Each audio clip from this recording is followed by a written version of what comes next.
అందరికీ నమస్కారం. శ్రోతలందరికీ శ్రీకృష్ణ జన్మాష్టమి శుభాకాంక్షలు.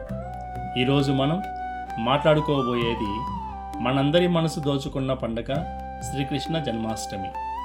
ద్వాపర యుగంలో కంసుని క్రూర పాలన నుండి ప్రపంచాన్ని రక్షించడానికి అర్ధరాత్రి అష్టమి తిథి రోహిణీ నక్షత్రంలో శ్రీకృష్ణుడు జన్మించారు. ఆ తర్వాత గోకులంలో యశోదమ్మ ముద్దబిడ్డగా పెరిగి అల్లరి పనులతో వెన్న దొంగలించడంతో అందరినీ అలరించారు. ఆయన మురళీస్వరం వింటే పశువులు, పక్షులు, ప్రజలు మైమరిచిపోయేవారు. బాలకృష్ణుడి లీలల తర్వాత ఆయన కురుక్షేత్ర యుద్ధభూమిలో అర్జునుడికి చెప్పిన భగవద్గీత మనకు జీవితాన్ని ఎలా గడపాలో నేర్పించింది. అందులో కర్మణ్యేవాది కారేస్తే అనే బోధన ఫలితం గురించి ఆలోచించకుండా మనం మన కర్తవ్యం నిర్వహించాలని చెప్తుంది. ఇది మనందరికీ ఒక దారి చూపే సూక్తి. జన్మాష్టమి రోజున భక్తులు ఉపవాసాలు పాటిస్తారు.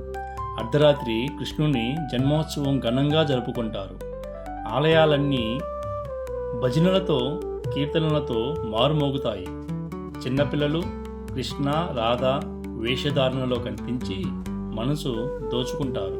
ముఖ్యంగా పుట్టి కొట్టే పోటీలు, దహీ హాండి వంటి ఆటలతో పండుగ సందడి రెట్టింపవుతుంది. ఈ పండుగను మనం కేవలం సంబరాల కోసం కాకుండా కృష్ణుడు చెప్పిన జ్ఞానాన్ని మన జీవితాలలో ఆచరించడానికి ఒక అవకాశంగా భావించాలి. మన పొదలకూరు పట్టణంలో అమరావతి ఇంగ్లీష్ మీడియం స్కూల్ నందు శ్రీకృష్ణ జన్మాష్టమి వేడుకలు చాలా ఘనంగా నిర్వహించారు. ఈ రోజుల్లో విద్యార్థులకు భక్తి పట్ల, సాంస్కృతిక కార్యక్రమాల పట్ల శ్రద్ధ లేకుండా పోతుంది.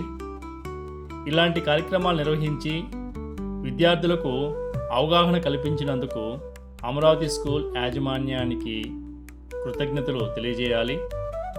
మరోసారి అందరికీ శ్రీకృష్ణ జన్మాష్టమి శుభాకాంక్షలు. నమస్కారం.